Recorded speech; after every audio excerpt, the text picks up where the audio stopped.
നമസ്കാരം, വാർത്തകളുമായി അവർ TV 24/7.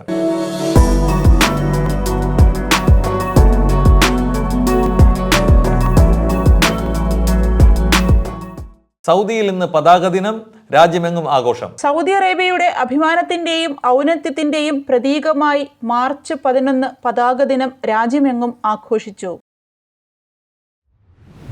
വനിതാ സംരംഭകരെ ശാക്തീകരിക്കുന്നതിനായി അബുദാബി ഡിജിറ്റൽ സോഷ്യൽ മീഡിയ മാർക്കറ്റിംഗിൽ പ്രത്യേകിച്ച് ബിസിനസ് വളർച്ചയ്ക്കുതകുന്ന അവശ്യ കഴിവുകളും ഉപകരണങ്ങളും നൽകി വനിതാ സംരംഭകരുടെ വിജയം ത്വരിതപ്പെടുത്തുന്നതിനായി പ്രത്യേകം രൂപകൽപ്പന ചെയ്ത 1 വർഷം നീണ്ടു നിൽക്കുന്ന പരിപാടിയാണ് റാഇദ.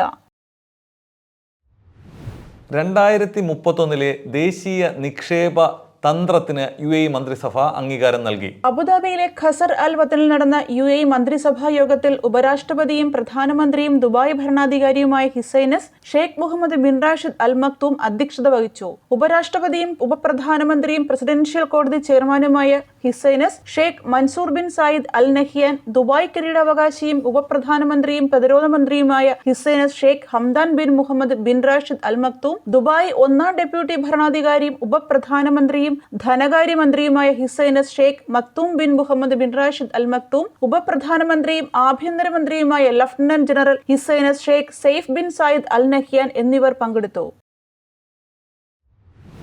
അബുദാബി കസ്റ്റംസിന്റെ ജനറൽ അഡ്മിനിസ്ട്രേഷൻ പുനഃക്രമീകരിക്കുന്നതിനുള്ള നിയമം UAE പ്രസിഡന്റ് പുറപ്പെടുവിച്ചു. എമിറേറ്റിലെ കസ്റ്റംസ് ഓഫീസുകൾ കൈകാര്യം ചെയ്യുന്നതിനും പ്രവർത്തിപ്പിക്കുന്നതിനും കസ്റ്റംസ് നയം നടപ്പിലാക്കുന്നതിനും കസ്റ്റംസ് ഓഫീസുകൾ സ്ഥാപിക്കുന്നതിനോ അടച്ചുപൂട്ടുന്നതിനോ നിർദ്ദേശിക്കുന്നതിനും ചില വസ്തുക്കളുടെ ഇറക്കുമതി, കയറ്റുമതി, ഗതാഗതം എന്നിവ നിയന്ത്രിക്കുന്നതിനും നിരോധിക്കുന്നതിനും ബന്ധപ്പെട്ട അധികാരികളുമായി ഏകോപിപ്പിക്കുന്നതിനും ഭരണകൂടം ഉത്തരവാദിയാണ്.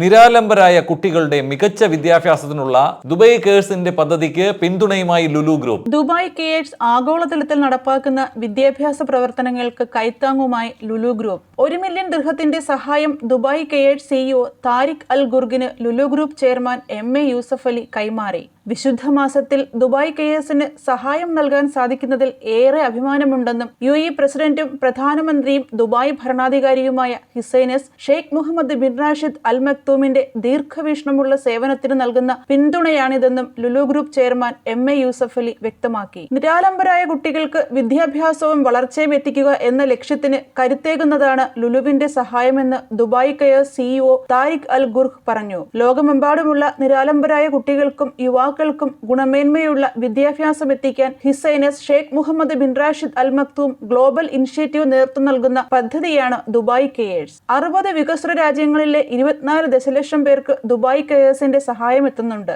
വികസ്വര രാജ്യങ്ങളിലെ സ്കൂളുകളിൽ സാനിറ്റേഷൻ, ശുചിത്വ സൗകര്യങ്ങൾ കൂടുതൽ മികച്ചതാക്കുന്നതിനുള്ള ദുബായ് കേഴ്സിന്റെ പദ്ധതികളടക്കം ലുലു നേരത്തെ തന്നെ പിന്തുണ പ്രഖ്യാപിച്ചിരുന്നു. ദുബായ് കേഴ്സിന്റെ പദ്ധതികളിലേക്ക് ലുലുവിന്റെ ഉപഭോക്താക്കളെ കൂടി ഭാഗമാക്കുന്ന വിവിധ ക്യാമ്പയിനുകളും ലുലു ഹൈപ്പർ മാർക്കറ്റുകളിൽ നടപ്പാക്കുന്നുണ്ട്. ഫിലാന്ത്രോപ്പീസ് ഔദ്യോഗിക ചിഹ്നം പുറത്തിറക്കി. അന്തരിച്ച His Highness Sheikh Zayed bin Sultan Al നഹിയാന്റെ അഗാധമായ മാനുഷിക പൈതൃകം സംരക്ഷിക്കുന്നതിനുള്ള പുതുക്കിയ പ്രതിബദ്ധതയുടെ പ്രതീകമായി എർത്ത് സായിദ് ഫിലോന്ത്രോപ്പീസ് സ്ഥാപക ഓഫീസുമായി ചേർന്ന് സായിദ് മാനുഷിക ദിനത്തിനായുള്ള ഔദ്യോഗിക ചിഹ്നം പൂർത്തിയാക്കി. അജ്മാൻ പാർക്കുകൾക്ക് ഗ്രീൻ ഫ്ലാഗ് പുരസ്കാരം. എമിറേറ്റിലെ അൽ സഫിയ പാർക്കിനും അജ്മാൻ ചേംബർ പാർക്കിനും ഗ്രീൻ ഫ്ലാഗ് പുരസ്കാരം ലഭിച്ചു. ഹരിത ഇടങ്ങൾ വർദ്ധിപ്പിക്കാനുള്ള അജ്മാൻ മുനിസിപ്പാലിറ്റി ആസൂത്രണ വകുപ്പിന്റെ ശ്രമങ്ങൾക്ക് ലഭിച്ച അംഗീകാരമാണിത്. 7000-ലേറെ പേർ പങ്കെടുത്ത് ഇന്ത്യൻ അസോസിയേഷന്റെ ഇഫ്താർ വിരുന്ന്. ഷാർജ ഇന്ത്യൻ അസോസിയേഷൻ സംഘടിപ്പിച്ച ഇഫ്താർ സംഗമത്തിൽ 7000-ലേറെ പേർ പങ്കെടുത്തു. ഇന്ത്യൻ സ്കൂൾ ഗുബൈവയിലായിരുന്നു ഇഫ്താർ സംഗമം. ഷാർജ രാജകുടുംബത്തിന്റെ പ്രതിനിധി His Highness Sheikh Majid bin Saqr bin Mohammed Al Qasimi മുഖ്യാതിഥിയായി. Deputy council general Yatin Patel, Jasim Mohammed, മുൻ കേന്ദ്രമന്ത്രി CM ഇബ്രാഹിം എന്നിവർ സന്നിഹിതരായി. ട്രെയിൻ വരുമ്പോൾ മാത്രം യാത്രക്കാർക്ക് സ്റ്റേഷനിലേക്ക് പ്രവേശനം. റെയിൽവേ നിയമ ഭേദഗതി ബില്ല് രാജ്യസഭ പാസാക്കി. ബോംബ് ഭീഷണിയെക്കുറിച്ചുള്ള കുറിപ്പ് ശുചിമുറിയിൽ. ന്യൂയോർക്കിലേക്ക് പുറപ്പെട്ട എയർ ഇന്ത്യ വിമാനം തിരിച്ചിറക്കി. റംസാനിൽ അമിതവേഗം അപകടമുണ്ടാക്കും, മുന്നറിയിപ്പുമായി ഒമാൻ റോയൽ പോലീസ്. റമസാനിലെ വൈകുന്നേരങ്ങളിൽ അമിതവേഗത്തിൽ വാഹനമോടിക്കുന്നത് അപകടങ്ങൾക്കിടയാക്കുമെന്നും ഡ്രൈവർമാർ പ്രത്യേകം ശ്രദ്ധിക്കണമെന്നും റോയൽ ഒമാൻ പോലീസ് മുന്നറിയിപ്പ് നൽകി.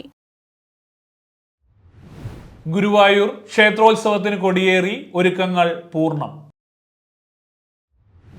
ദുബായിൽ കടലിൽ കുളിക്കുന്നതിനിടെ മലയാളി മുങ്ങി മരിച്ചു. ദുബായിൽ കടലിൽ കുളിക്കുന്നതിനിടെ പേരാമ്പ്ര സ്വദേശി മുങ്ങി മരിച്ചു. കൈതക്കലിലെ കണിയാങ്കണ്ടി പ്രേമന്റെയും ഗീതയുടെയും മകൻ അർജുനാണ് മരിച്ചത്. 31 വയസ്സായിരുന്നു. പോകാം ഇനി സ്പോർട്സ് വാർത്തകളിലേക്ക്. വനിതാ പ്രീമിയർ ലീഗ് മുംബൈക്ക് ജയം. കോഹ്ലി, രാഹുൽ, ഷമി ICC ചാമ്പ്യൻസ് ട്രോഫിയിൽ 5 ഇന്ത്യൻ താരങ്ങൾ. ഇന്ത്യൻ നായകൻ രോഹിത് ശർമ്മ കലാശപ്പോരിലെ താരമായപ്പോൾ ന്യൂസിലൻഡിന്റെ രജിൻ രവീന്ദ്രയെ ടൂർണമെന്റിലെ താരമായി തിരഞ്ഞെടുത്തു. ആവേശകരമായ ടൂർണമെന്റിൽ ഒറ്റ തോൽവി പോലും അറിയാതെ ഇന്ത്യ ചാമ്പ്യന്മാരായത്. ഇപ്പോൾ ICC ചാമ്പ്യൻസ് ട്രോഫി ടീമിനെ പ്രഖ്യാപിച്ചിരിക്കുകയാണ്. ടൂർണമെന്റിലെ ജേതാക്കളായ ടീം ഇന്ത്യയിൽ നിന്ന് 5 താരങ്ങളാണ് പട്ടികയിലുള്ളത്. ഹഫീസ് സ്പോർട്സ് ചാലഞ്ച് സൈക്ലിംഗ് റേസിൽ 300 അത്ലറ്റുകൾ. ISL Punjab FC Mohammedans FC മത്സരം സമനിലയിൽ. ഗ്ലെൻ ഫിലിപ്സ് മികച്ച ഫീൽഡർ അംഗീകരിച്ച് ജോൺ ഡി റോഡ്സ്. വീണ്ടും മറവിയുമായി രോഹിത് ശർമ്മ, ഇത്തവണ മറന്നത് champions trophy. Premier league west ഹാമിനെ പരാജയപ്പെടുത്തി Newcastle. United Arsenal classic പോര് സമനിലയിൽ. ഈ വാർത്തകൾ ഇവിടെ അവസാനിക്കുന്നു. വാർത്തകളും വിശേഷങ്ങളുമായി വീണ്ടും കാണാം. This news brought to you by Lucky Center and Lucky Department Store, Ajuman.